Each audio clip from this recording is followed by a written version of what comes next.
हो गए। भगवान ने कहा कि चलो भैया सब कूद जाओ, इस ब्रह्म कुंड में बड़ा सा ब्रह्म कुंड है, बोले सब कूद जाओ। अब ग्वाल वाल ने कहा हे कृष्ण पागल हो गए हो का भैया? बोले क्यों? बोले इस बड़े कुंड में किसी को तैरना आता है, किसी को नहीं आता, ये तुम कूदने को कह रहे हैं। भगवान ने बोला मैं बोला ना, मैं बोला तुम कूद जाओ बैकुंठ पहुंच जाओगे। अच्छा स्वाभाविक है ना, हम लोग अपनी सामान्य भाषा में कहते हैं ना कि तुम्हें बैकुंठ पहुंचा दूंगा। कोई गुस्से बात हुई ना, या फिर कोई नॉर्मल सी बात है, लोग कह देते हैं बैकुंठवासी हो गए, अरे बैकुंठ पहुंच गया, बात में। तो वैसे ही ब्रजवासी सोचे भैया कैसी बात कर रहा है तू, बैकुंठ इसमें ब्रह्म कुंड में गोता लगाओ बैकुंठ पहुंच जाओगे। लेकिन भगवान का कहना ब्रजवासी सब स्वीकार करते हैं, भगवान जहाँ कहेंगे कहाँ भगवान का बात मानेंगे। जैसे लक्ष्मण जी रामचंद्र जी की बात मानते थे, लक्ष्मण जी ने कहा मत पिता रामचंद्र स्वामी रामचंद्र, मेरे पिता मेरे माता मेरे भाई बंधु मेरे गुरु जो हैं वो श्री रामचंद्र जी हैं, बाकी मैं किसी को नहीं जानता, कौन क्या है मैं नहीं जानता, मेरे तो स्वामी एक हैं। तो मानो ये भक्त कहते हैं अरे एक ऐसा ही होना चाहिए, अपने इष्ट के प्रति अपने गुरु के प्रति समर्पण होना चाहिए, और बस एक ही शब्द कहना चाहिए कि जहाँ ले चलोगे वहीं मैं चलूँगा, जहाँ ले चलोगे यही मैं चलूँगा, जहाँ ले चलोगे वहीं मैं चलूँगा, जहाँ ले चलोगे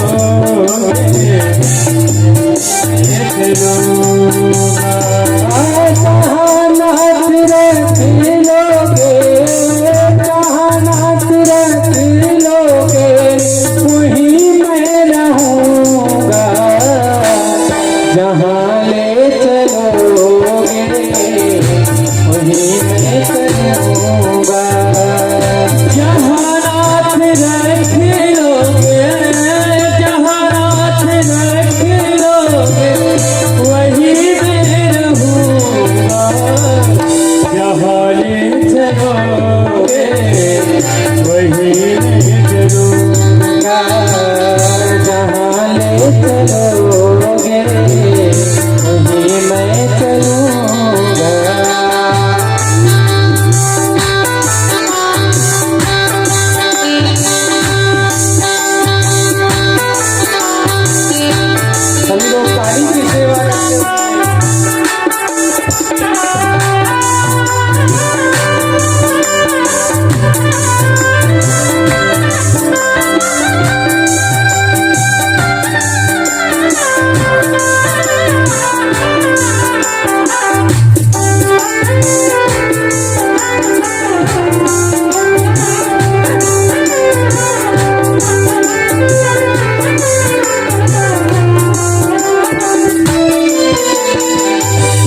वही मैं रहूँगा, वो जहाँ ना रहोगे वही मैं रहूँगा, जहाँ नाथ रहोगे वही मैं रहूँगा।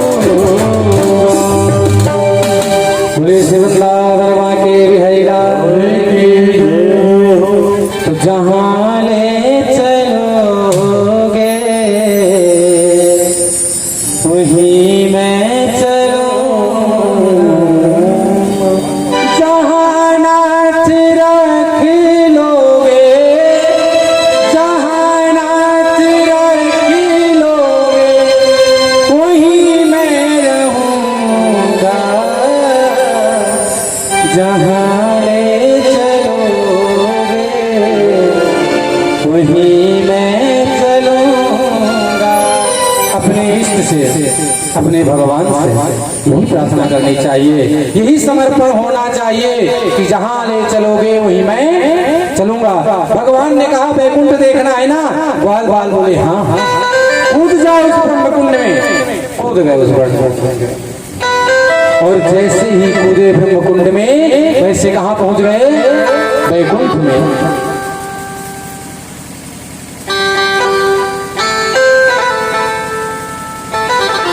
जैसे वैकुंठ में पहुंचे वहां देखते हैं कि भैया यहाँ तो अजब ही माहौल है। बोले क्या? बोले सुंदर दिव्य वातावरण है, यहाँ जितने भी लोग हैं किसी की दाढ़ी मूंछ नहीं है, यहाँ सुंदर सुंदर हवाएं चल रही हैं, यहाँ तो बड़े सुंदर सुंदर लोग रह रहे हैं भैया, और यहाँ तो दिव्य अनुभूति हो रही है, बड़ा अच्छा लगा। एक ने कहा भैया रुक। बोले क्या? अरे देख भैया, आज तक तो हम दो दो हाथ के व्यक्ति देखे हैं, हमारे पास दो हाथ कहाँ हैं? अरे भैया इधर तो चार चार हाथ वाले व्यक्ति हैं। बोले अच्छा। तब तक तो दूसरे ने कहा अरे भैया तू चार हाथ की बात छोड़, इधर देख यहाँ तो पांच पांच मुख, दस दस मुख वाले व्यक्ति भी हैं, पंचानन चतुरानन। भैया वहां क्योंकि नारायण के वैकुंठ में नारायण जैसा ही स्वरूप व्यक्तियों को मिल जाता है, सभी लोग चतुर्भुजाधारी थे, रावण जैसे लोग भी वैकुंठ में थे, भगवान का स्तुति कर रहे थे। सहस्रशीर्षा पुरुषः सहस्राक्षः सहस्रपात शभूमिं सर्वतस्पत्वात्यतिसांगुलम्। भगवान का पूजन हो रहा था। एक लोगों ने कहा चलो भैया कन्हैया कहाँ है, कन्हैया को देख ले। एक द्वारपाल से बोले अरे भैया कन्हैया कहाँ है? राम राम। तो वो उसने कहा मौनस्ताम, चुप रहो। उसने कहा कि ये तो वैकुंठ बड़ा बेकार है भैया, यहाँ तो कोई राम राम भी नहीं करता। देखिए एक ने कहा कि भैया वो जो ऊंचे सिंहासन में बैठा है वो अपना कृष्ण बैठा हुआ है, चलो मिलने। जैसे मिलने के लिए आगे बढ़े, द्वारपाल ने कहा कि नो एंट्री, यहाँ आपका प्रवेश वर्जित है। यहाँ बड़े बड़े ऋषि, बड़े बड़े देवता, बड़े बड़े सूर्य गंधर्व लोग भगवान का यजन कर रहे हैं, भगवान की वेद स्तुति हो रही थी, भगवान का पूजन हो रहा था। इंद्र इत्यादि देवता, शंकर और ब्रह्मा जी बड़े बड़े देवता भगवान की स्तुति कर रहे थे, भगवान का पूजन कर रहे थे। सभी लोगों ने कहा कि भैया जहाँ कृष्ण नहीं है, जहाँ कृष्ण से मिलने की इजाजत नहीं है, वो वैकुंठ हम नहीं लेंगे। और सभी लोगों ने आंख बंद करके ध्यान किया, अरे भैया कृष्ण या वैकुंठ से हमको निकाल ले। और जैसे भगवान का स्मरण किए वैसे भगवान तुरंत ब्रजवासियों को वृंदावन में पुनः ब्रह्मकुंड से निकाल लिया। सभी लोगों ने कहा, भगवान ने पूछा क्यों भैया वैकुंठ कैसा रहा? बोले वैकुंठ तो तेरा एक नंबर का है कृष्ण, लेकिन एक बात कहें बुरा मत मानना। बोले हाँ। बोले जो सुख या वृंदावन में है सो सुख तेरे वैकुंठ में नहीं है। बोले क्यों? बोले यहाँ तू बड़ी सुलभता से प्राप्त होता है, वहाँ तू दुर्लभता से भी प्राप्त नहीं होता कि चलो बड़े दुर्लभ से मिल जाए, वो भी नहीं है। यहाँ तो हम तुझे ताही अहीर की छो हरिहा छछिया भर छाछ पे नाच नचावे। यहाँ तो अहीरों की जो लड़कियां हैं, अहीरी की जो गोपियां हैं, एक मट्ठा के लिए बोलते हैं कन्हैया अगर तुझे मट्ठा चाहिए तो पहले ठुमके मार के दिखा, अगर तेरा ठुमका अगर तेरा नाच नाच में अच्छा लगेगा तो ही तुझको मट्ठा देंगी, वरना नहीं देंगी। भगवान हर प्रकार से नाचते हैं कि गोपियों को पसंद आवे, मुझे मट्ठा पिलाए। ताही यही की छौहरी नाच सियावर छाछ पे नाच नचावे। उसने कहा कि हमें वैकुंठ वाला नारायण नहीं चाहिए, हमें ब्रज का कृष्ण चाहिए जो बड़ी सुलभता से प्राप्त होता है। हम उसे घोड़ी भी बना के उसके ऊपर बैठ जाते हैं, उसे बंदर भी बना लेते हैं, उसे 2 थप्पड़ भी लगा देते हैं। ऐसा कृष्ण हमको चाहिए, हमें ब्रज का आना चाहिए। इसलिए वृंदावनवासी में कहते हैं कि वैकुंठ हमें नहीं चाहिए, हमें तो वृंदावन चाहिए। भगवान ने सभी लोगों को वैकुंठ का दर्शन कराया है। सभी लोग वृंदावन, सुंदर पावन वृंदावन है।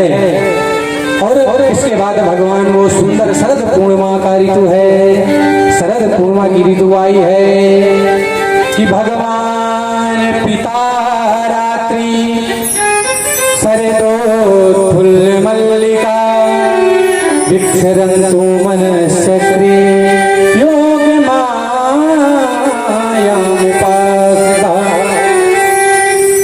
शरद ऋतु है। और भगवान ने क्या किया? बोले योग माया उपासिता। भगवान ने अपनी माया का आश्रय लिया। जब तक माया भगवान जब तक माया का आश्रय नहीं लेंगे तब तक काम होने वाला नहीं है। शरद उत्सव की सुंदर पावन रात्रि का वेला है, सुंदर सुंदर दिव्य हवाएं चल रही है। भगवान ने क्या किया? बोले जो गोपियों को वचन दिया था चीर हरण के समय, आज भगवान को स्मरण आया कि उन गोपियों को मैं दर्शन दे दूं। तो सुखदेव भगवान कहते हैं नैषं मे गीतं तदनंद वर्धनम, नैषं मे गीतं तदनंद वर्धनम ब्रज स्त्रियों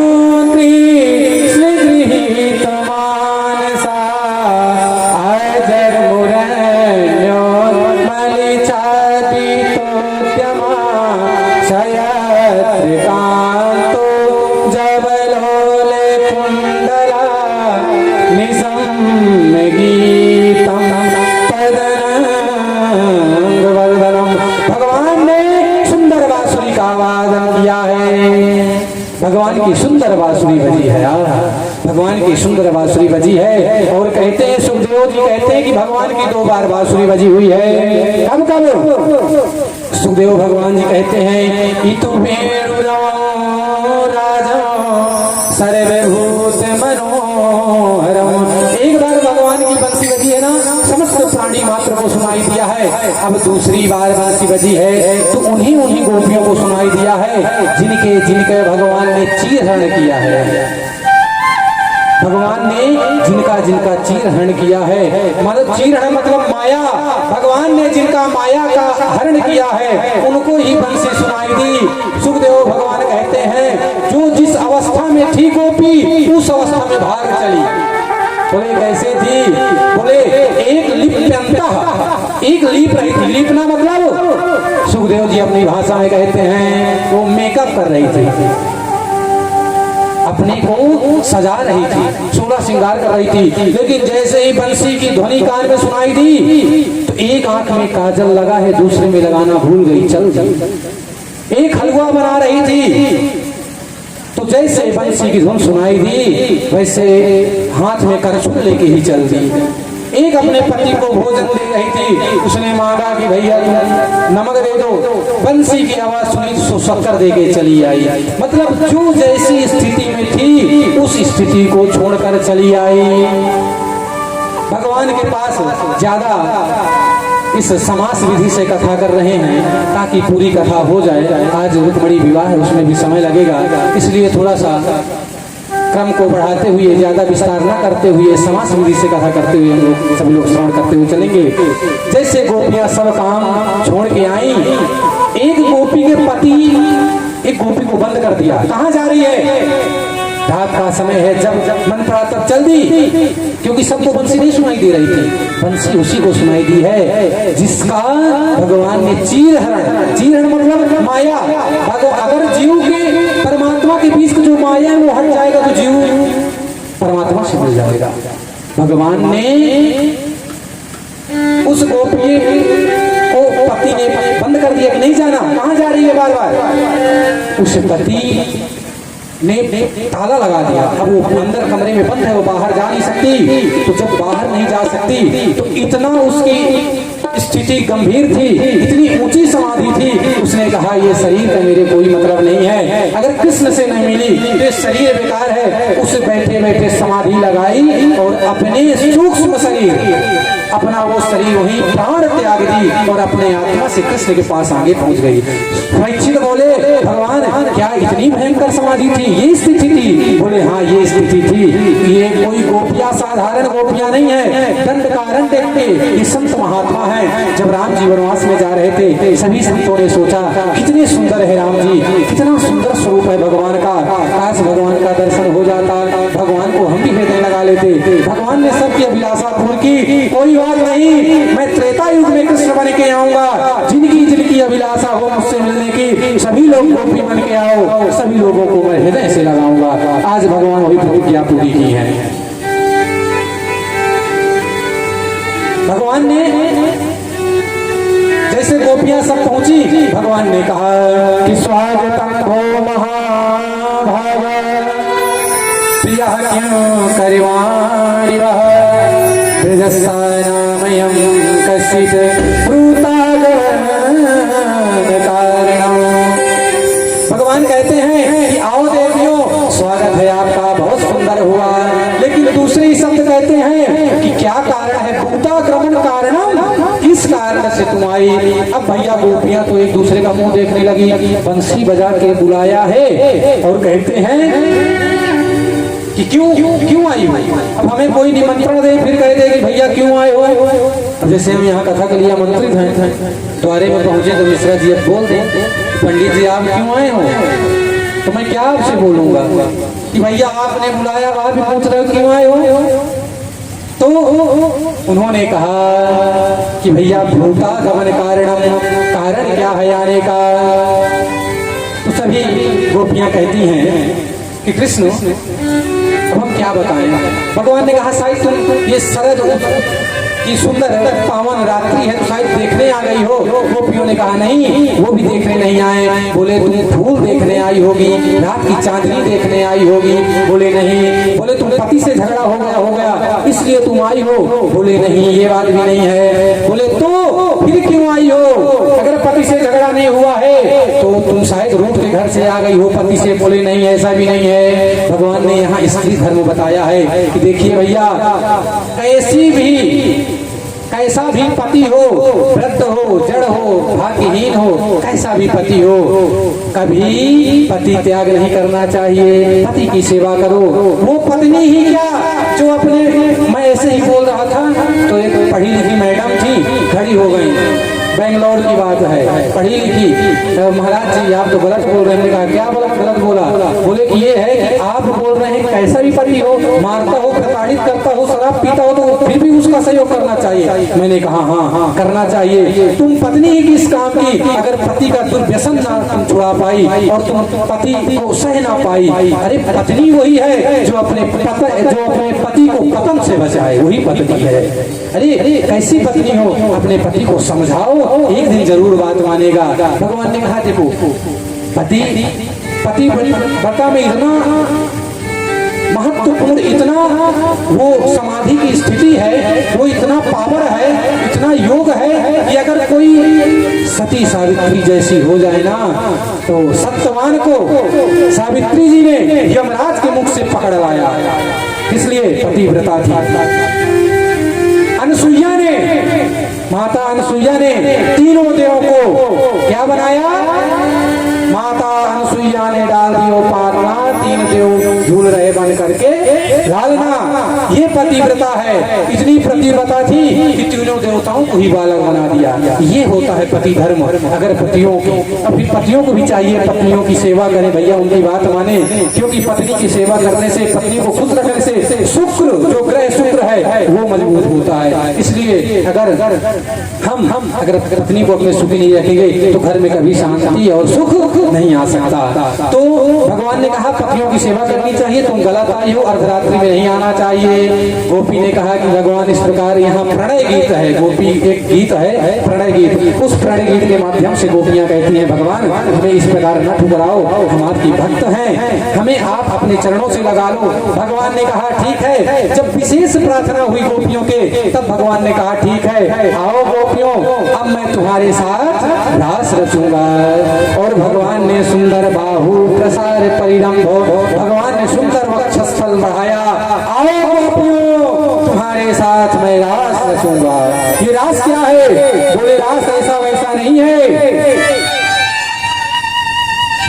ये रास कोई नाच नहीं है, ना कोई स्त्री और पुरुष का नाच है, ये रास कहते हैं जीव और परमात्मा का मिलन, यही महारास है। भैया महारास का समय आया, भगवान ने कहा चलो गोपियों मैं तुम्हारे साथ महारास रचता हूँ। भगवान ने अपना भुजा उठाई, सभी गोपियों का आलिंगन करने लगे, भगवान सबके साथ रास रचाने लगे। एक गोपी थक जाती है तो पंखा, भगवान उसके ऊपर पंखा करते हैं, पीताम्बर से सुलाते हैं। दूसरा गोपियां सोचती है पैर दर्द करने लगते हैं तो भगवान पैर भी दबाते हैं। गोपियों के मन में अभिमान आया कि भैया एक हम ही ऐसी हैं, हम बड़ी सौभाग्यशाली हैं, जो तीनों लोक का मालिक है आज वो हमारे वश में है, हम तो बड़े भाग्यशाली हैं। और जैसे आया अभिमान वैसे भगवान हो गए अंतर ध्यान, भगवान तुरंत अंतर ध्यान हो गए।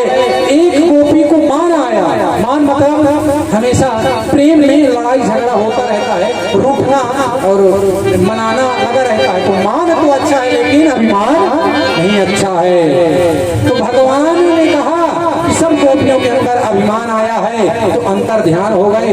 एक गोपी के मन में मान आया, वो मान राधा जी के मन में आया, भगवान राधा जी को लेकर अंतर ध्यान हो गई। सब गोपियां विह्वल हो गई कि कहती हैं मुरली बजा के मोहना, मुरली बजा के मोहना क्यों कर लिया किनारा, मुरली बजा के मोहना क्यों कर लिया किनारा,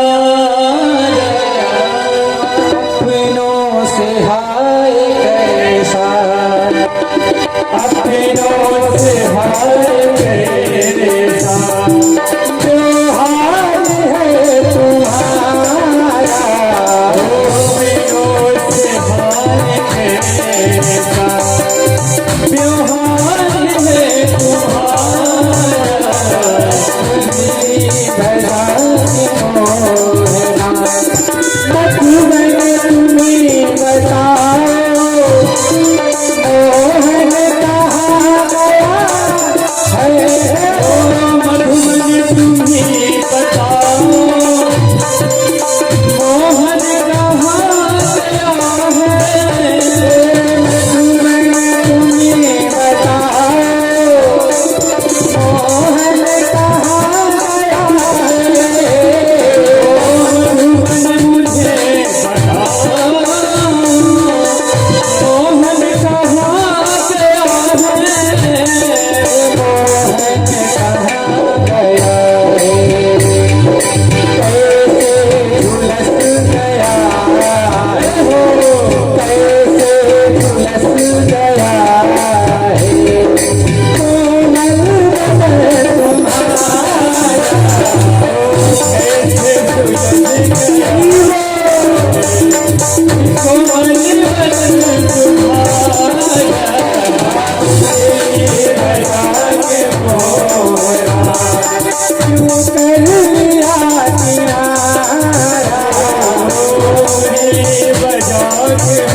क्यों कर लिया किनारा, क्यों कर लिया किनारा,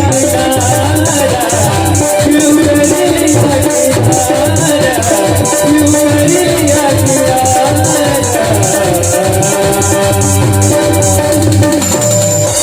रास बिहारी सरकार की जय हो। इस प्रकार गोपियां विरह से व्याकुल हो उठी हैं और इसी के आगे आता है अभय तक भगवान से गोपियां प्रणय गीत के माध्यम से उन्होंने कहा कि हमारा त्याग ना करें। अब आगे गोपी गीत आता है। जब सभी से पूछ के थक गई गोपियां तो अब गोपी गीत गाना प्रारंभ कर दी हैं कि जयति तेधिका जयमना प्रजा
गीत के माध्यम से गोपियां कहती हैं हे भगवान के उपकार याद करते हैं कि हे कृष्ण जब से आप ब्रज में जन्मे हो तब से ये ब्रज वैकुंठ सा बन गया है। अरे वैकुंठ सा क्या, वैकुंठ से ज्यादा ब्रज की महिमा बढ़ गई है।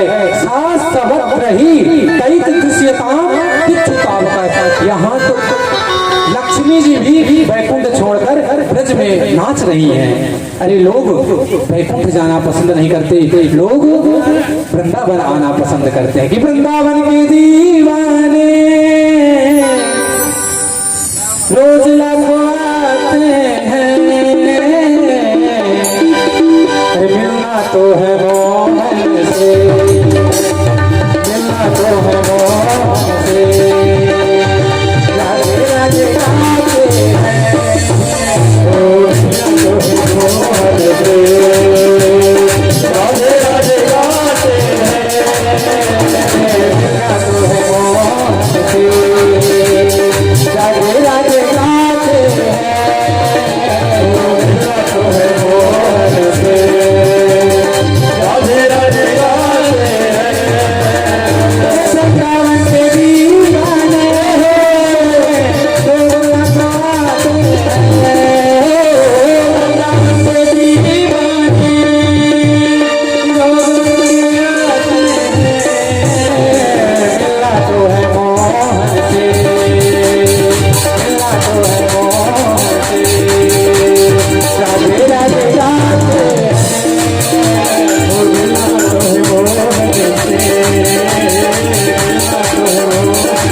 वृंदावन की बढ़ गई है, जहाँ दर्शन करने आते हैं और गोपियाँ कहती हैं कि भगवान हमको मिल जाओ। अगर हमको मारना ही था तो उन असुरों से क्यों बचाया, उन राक्षसों से क्यों बचाया, मर ही जाने देते। अगर आपके वियोग में मारना है तो किसी ने पूछा अगर मरना होगा तो तुम मर जाते। अरे भाई अगर किसी प्रेमी को अपने प्रेम के उसमें मरना है तो मर जाते, क्यों नहीं मरे। दशरथ जी ने तो अपने प्रेम के लिए, राम जी के प्रेम के लिए प्राण त्यागा था कि राम राम कही, राम कही, राम राम कही, राम तनु परिहरहि रघुबीर जाऊ गए सुरधाम। अरे अगर तुम्हें मरना होता तो राम जी, वो दशरथ जी तो अपने पुत्र के वियोग में मर गए थे, तुम क्यों नहीं मरी? तो बोले हम इसलिए नहीं मरी क्योंकि हमने अमृत पी लिया है। बोले तुमने कौन सा अमृत पिया है? तो गोपियां कहती हैं कि तब कथा अमृतम ताप्य जीवनो तदि विरीडितम्